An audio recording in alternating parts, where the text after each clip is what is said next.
Hornby's new steam generating Flying Scotsman is here. Let's see if this is just a gimmick or the next step in the evolution of the hobby.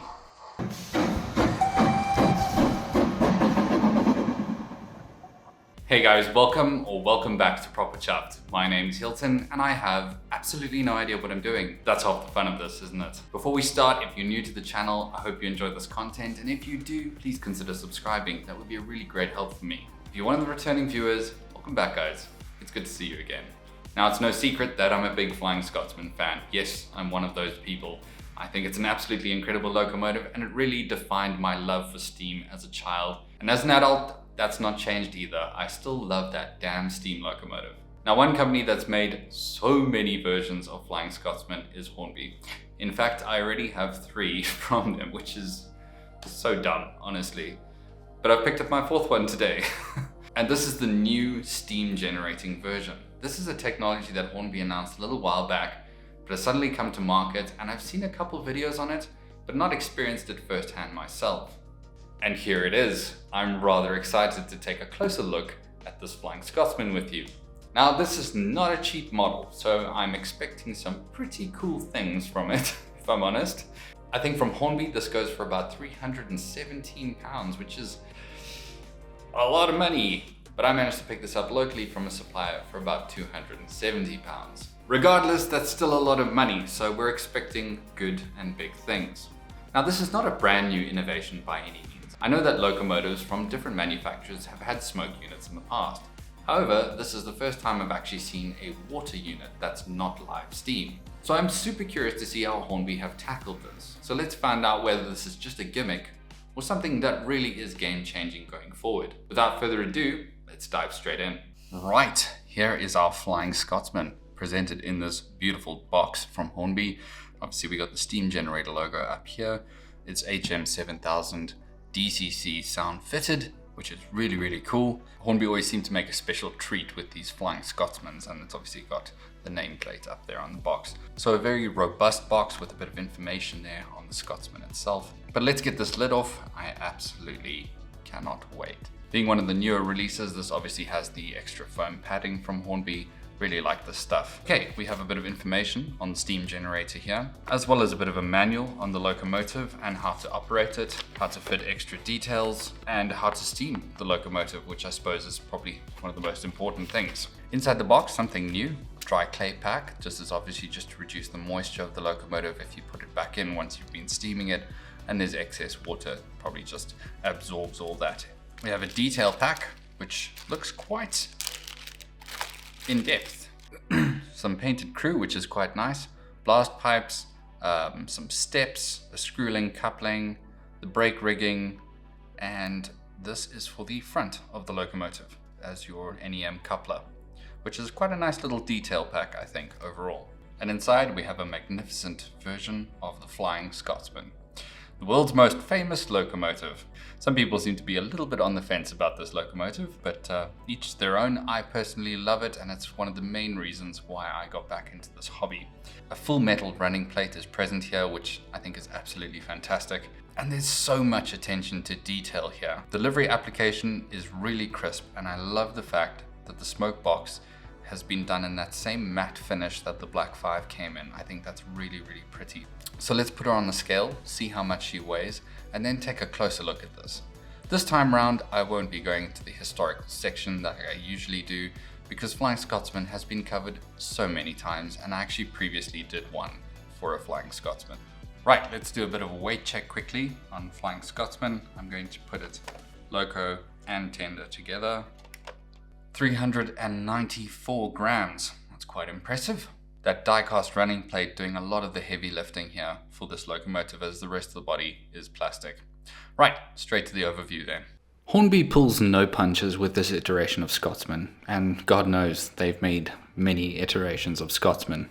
Donning her BR green with orange banding, this is off the bat a glorious model of the world's most famous locomotive. Hornby are not strangers to this engine. In fact, they have probably made more variants and models of this than their entire historied range, so I'm expecting something pretty damn polished here, especially for around £290. So let's dive right in. First, notably, this model features a die-cast running plate which appears straight and true. It's a solid step forward and frankly expected at this price point. Sadly though, the rest of the body is plastic, but the weight does feel good and I would expect some good performance from it. This model features some exceptional detailing. The single chimney of this earlier version of Scotsman sits atop a beautifully painted smoke box. This, like the recent Black 5, is done in a matte finish which really pops against the glossier boiler and body paint, and I feel strongly that this is a standard Hornby need to keep going forward, as it bumps up the realism factor significantly. The running plate is loaded with lamp brackets and mechanical lubricators and various bits of pipework, which look decently scaled and positioned. It should be noted, on the side of the smoke box, 1 or 2 pieces of piping are part of the mold. A bit of a detractor, but not enough that it mars my impression of it. It comes as no surprise that the running gear here is on point, featuring scale-accurate, chemically treated connecting rods and wheels, and the valve gear too is equally impressive. Moving along, we're presented with an impressive-looking cab, featuring intricately detailed dials, water gauges, and separately fitted parts that tie it together wonderfully. There is a little bit of paint bleed on some of these, but for the most part, it's a sight to behold. Separately fitted cab windows, deflector glass, handrails, and a glowing firebox tie it all together quite nicely. Along the boiler, we're presented with a smooth barrel. The banjo dome and separately fitted turn brass safety valves bring it home for this icon. The livery application is really commendable. The locomotive is finished in a rich, deep green, highlighted with the fine orange lining. The crisp lettering, numbers, and accurately reproduced early crests add to the premium nature of this model. I particularly like the detailed builder's plate and BR era warnings that have been added to it too. The tender is the earlier non-corridor tender, and it's serviceable. With the same fantastic lining and riveted details, it looks sharp connected to the engine, especially when the footplate bridge has been dropped. This model does include Hornby's newer clip coupling, and in the time I've had it, this has presented no issues. I do really like this method as it makes separation of the tender to loco a lot easier and less cumbersome. But I understand there are many modelers who prefer the old drawbar and plug design. This version of Scotsman features a 21-pin DCC socket, but it is equipped from the box with an HM7000 sound decoder and the new steam unit. It also features a 5-pole skew-wound motor, so I'm expecting some pretty decent performance. Priced at $287 from most retailers, it is definitely on the more expensive side, but factoring in the sound decoder, which is worth around £60, and the steam generator, this is a reasonably priced locomotive for what you get. Let's cut to brass tacks, get down to the track, and see what this is all about. And we're on track. Now, Hornby don't recommend you do this with the engine on track, but I've never been one for rules. So we need to remove this small plug next to the chimney in order to fill her up with around 3 milliliters of water. I would suggest using distilled water just to be safe. We'd like to avoid any mineral buildup in the mechanism if possible. Hornby supply a small pipette, which makes adding water to the tank super easy. All that's left to do now is plug it up and activate the locomotive using function 1 to get the show on the road. It takes a little time for this to kick into action, but you'll eventually see the steam flowing out. Isn't that absolutely awesome? I have seen a fair few smoke units in my time, but I love that this is oil-free and totally safe for the model. Here's a closer look at the top of the unit as the steam billows out. It's quite cool to the touch too. And of course we have our glowing firebox, which I feel needs to be a bit more sporadic than steadily on. It implies the fireman just can't be bothered to close the thing. So let's put her under steam, quite literally, and see how she performs. It should be noted that I have run in this locomotive already. Look at that steam. Matching to the sound of the decoder, it really starts to feel alive. And we're able to manage a really impressive crawl too, going even slower to the point where it's barely moving. That 5-pole motor doing a rather jaw-dropping job. There's no sign of cogging or jerkiness at all here, and both forwards and backwards, it's really silky smooth on its crawl.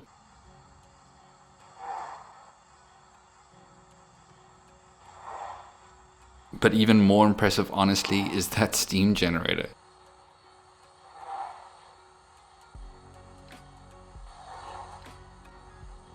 You may notice that the lighting is fairly inconsistent. I've done my best to capture the steam in all of its glory, so do bear with me here.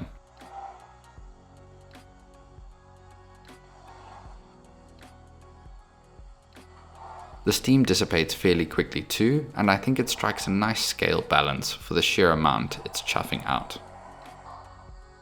Quite wonderfully, the steam generator pushes out more or less depending on the speed of the engine. At higher speeds it's reduced, while slow work emits big clouds. I love this attention to detail.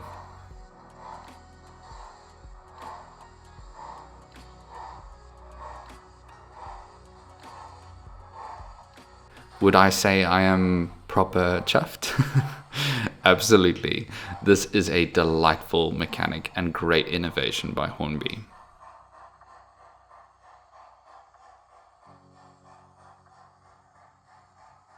Scotsman handles point work with no issue whatsoever on my Pico streamlined points, making mincemeat of my switchover and looking rather dashing as it does so.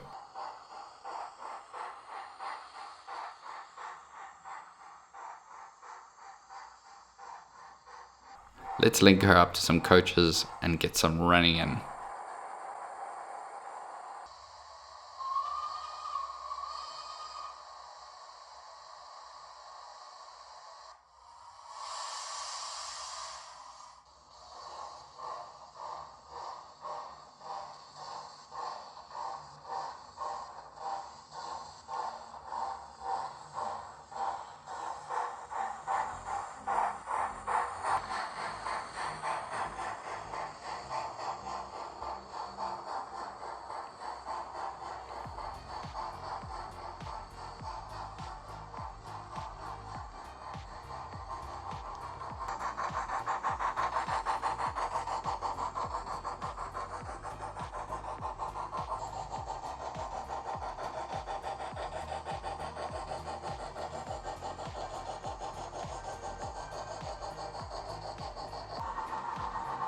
This is the kind of innovation I absolutely love to see from Hornby. While a fair few people do tend to bash the company, and understandably in some areas too, it's innovation like this that really keeps them up there with one of my top manufacturers. I wouldn't consider myself a Hornby fanboy, but I certainly want to see them succeed. But this kind of technology and innovation is really encouraging to see, and I like that they're pushing the boundaries in this model format. So hats off to you, Hornby. This is a lovely model. It's running super smoothly, no issues whatsoever, and that steam generator really is the thing of childhood dreams.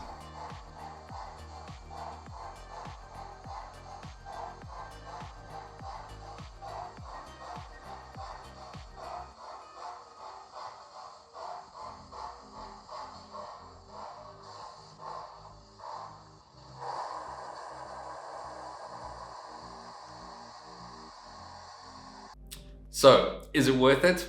Well, I'm a little bit biased. Yes, in my humble opinion, I think this is absolutely awesome and it's totally game changing. The fact that it doesn't use any oils or leave any nasty residues and it's just pure steam is fantastic, and it works so well. I can 100% recommend it from my side, although I do understand that the price point is quite high. Regardless, with a combination of steam, sound, and a mechanism that good, this is a really good model. And as I said earlier, Hornby get bashed around quite a bit in this hobby, which is understandable. But they can take this one as a win, because it really is a great piece of kit, and I am super impressed with it. This week's YouTube shout out goes to LNWR Crook Street. This is a pre-grouping model railway YouTube channel modeled in O-gauge, and boy is it impressive. I find myself very often putting this on in the background while I'm doing modeling and being blown away by the stories that are there to be told. It makes for some fantastic watching and is very well researched. So please go check out LNWR Crook Street. I promise you, you will not be disappointed. That's all I have for you this week. I hope you guys enjoyed it, and if you did, please drop me a thumbs up. That would be greatly appreciated. And if you haven't subscribed, please consider doing so. Until I see you next time, keep your engines fired and stay on track. All the best.